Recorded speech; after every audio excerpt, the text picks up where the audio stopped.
Welcome to lesson 1.2, entitled Guard Your Mind, Shape Your Life. Let's begin. Your life follows the direction of your thoughts. The quality of your relationships, your confidence, your energy, all of it is deeply connected to what you're rehearsing mentally. That's why scripture says, take every thought captive to the obedience of Christ. That's 2 Corinthians 10:5. Because if you don't, your thoughts will take you captive and lead you into anxiety, fantasy, or despair before you even leave the house. This lesson is about realizing you are not powerless. You are the gatekeeper of your mental environment, and it's time to reclaim that role.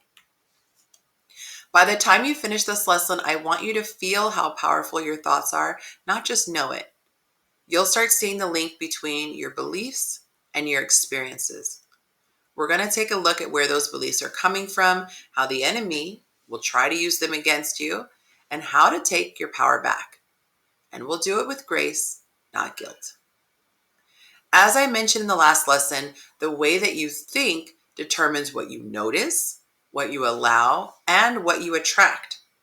So if your mind goes unchecked, you might start thinking things like, he hasn't texted back. Well, I knew he wasn't that into me.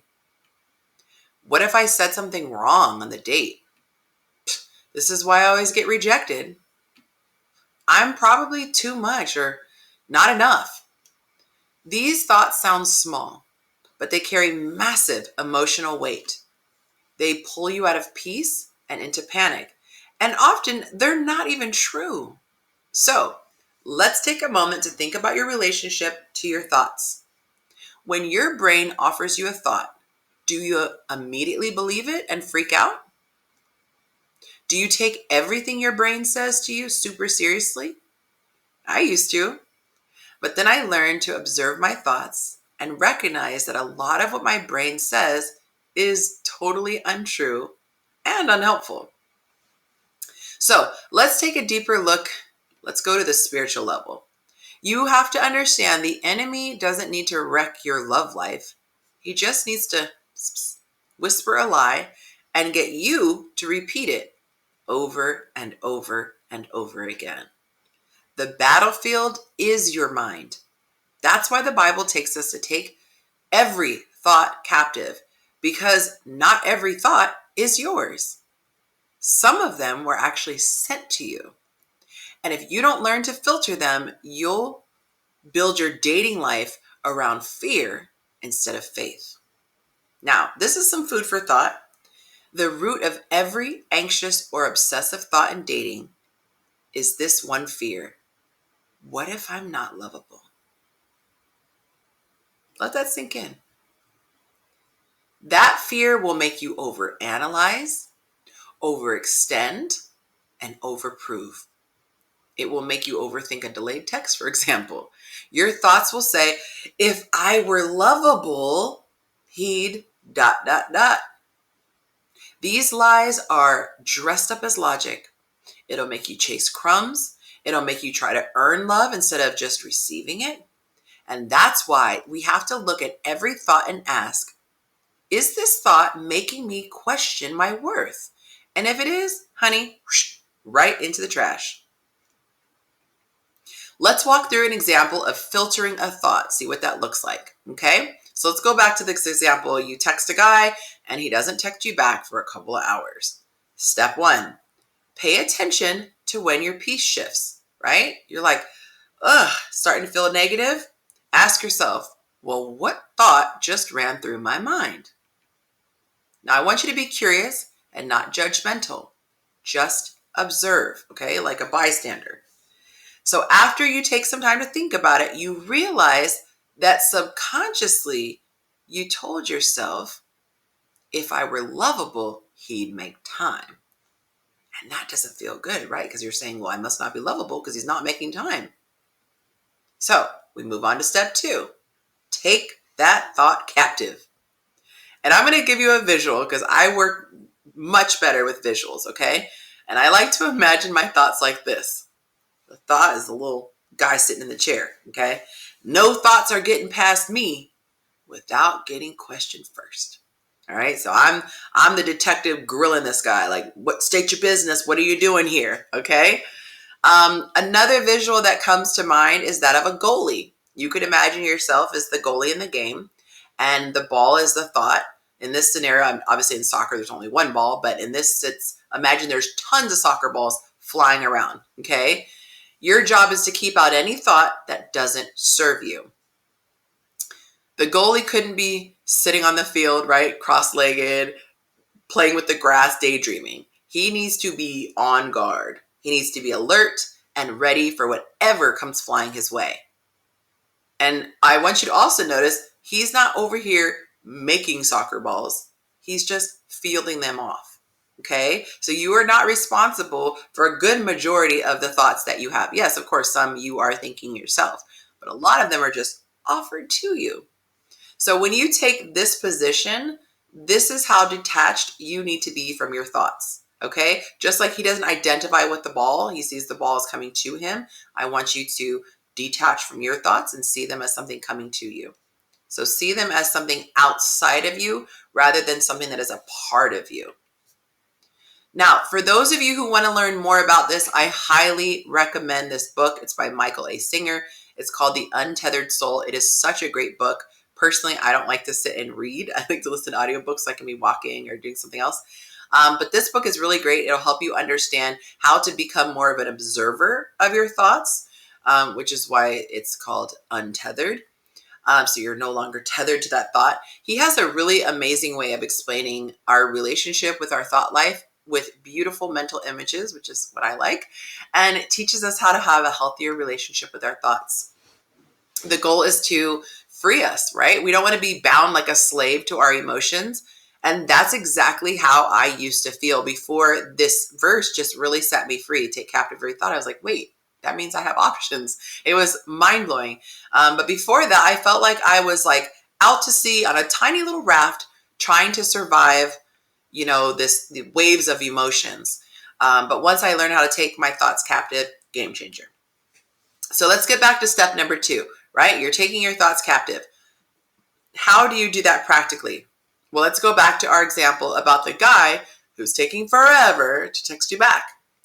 You say to yourself out loud, if you're by yourself, I'm noticing that my brain is telling me that he's not texting me back because I'm not lovable.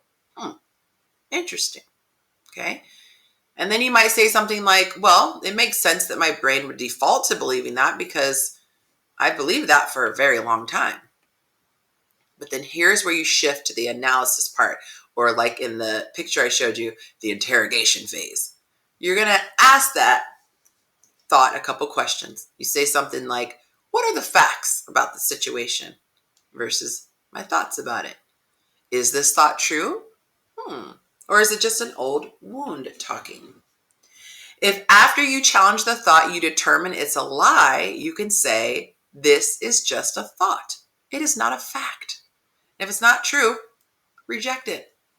You can literally say something like, I rebuke that in the name of Jesus. That's a lie. Okay. Survey says that's a lie. I am not agreeing to that lie. Whatever you have to do, I want you to reject it verbally. You can also ask yourself these questions when you're analyzing a thought or taking it captive. Is this thought aligned with truth? If not, reject it. Is it aligned with the woman I'm becoming? If not, reject it. Would I say this to my best friend or maybe your daughter? If not, reject it. And if it makes you question your lovability, of course, reject it. Okay? So rejecting a thought is great, but you can't remove it that way. You have to replace it. Let's go back again to the example of the guy taking forever to text back. You could say something like, well, maybe he's asleep. Maybe he's overwhelmed. Or maybe he's not my person. But either way, your lovability is not up for debate. Your job is to check the story before it takes root. Now, here are some more examples of negative thoughts and the truth you can replace it with. Make your truth, the new truth, a daily declaration until your nervous system believes it, okay? So you're not going to do it one time and suddenly you're like, oh, I don't feel unlovable. You have to do this over and over and over again because that's how it got there. Repetition, repetition, repetition. Okay? Sometimes a negative thought isn't just mental, it's emotional or spiritual, and you need to actually move it. Okay? This is energy based. So here are some tips to shift your energy or shifting the atmosphere. I remember one time there was the spirit of heaviness. And I remember that's an actual, phrase in the Bible. And I thought, wow, spirit of heaviness. And if you've ever gotten your teeth x-rayed, or you had a weighted blanket from an ambulance, you know how heavy it is, right? And I started to pray and do some of the things that I'm about to say to you. When I tell you, I physically felt it lift off of me. This stuff is wild. Okay, this stuff is powerful. And now you're tapped in to understand what's happening behind the scenes. What you can do, for example, is go for a walk, right? Physically move your body and then pray out loud. You can put on worship music or confidence boosting music, but as a woman of faith, I prefer worship. It talks about shifting the atmosphere. There's literally a song called Shifting the Atmosphere. You can breathe deeply and say, God, I receive your peace. All right, you're speaking this into existence, and words have power. You can do a physical reset. You could stand tall, you can stretch, you could smile, even if it's fake, so your body goes, wait, we're smiling, I guess we're happy. Okay, now this is not delusion. Okay, I want to be clear. I'm not here to teach you how to lie to yourself. I'm not asking you to look in the mirror and chant affirmations that you don't believe. I'm asking you to stop agreeing with lies. Because when you repeat, I'm too much, I always get ghosted, you're not being realistic. You're being recruited.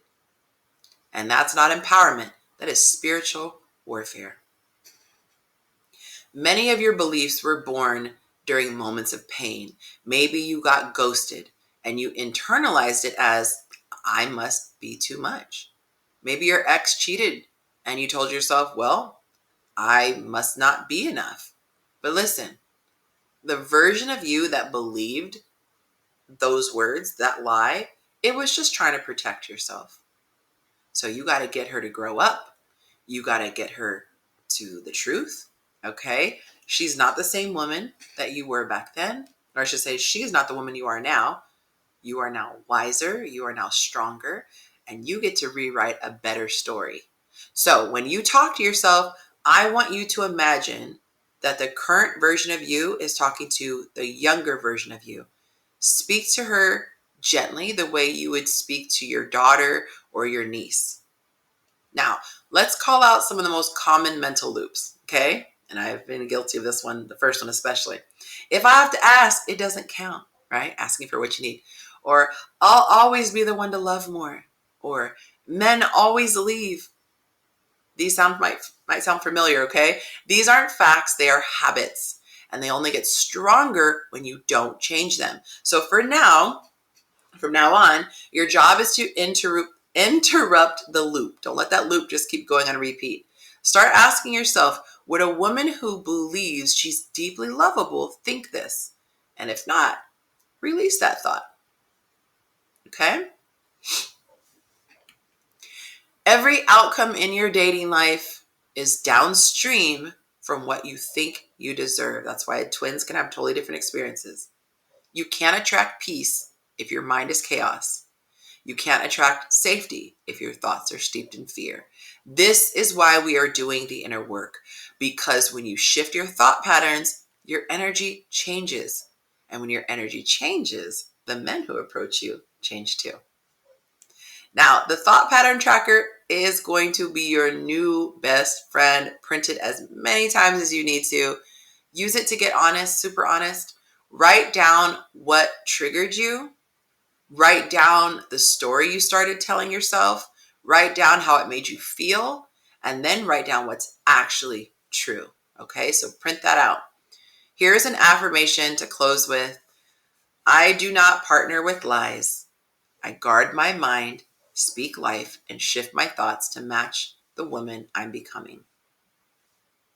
Baby girl, you are worthy, whether he texts back or not, whether you're chosen by that particular guy or not, whether you're in a relationship or not. This has never been up for debate and will never be.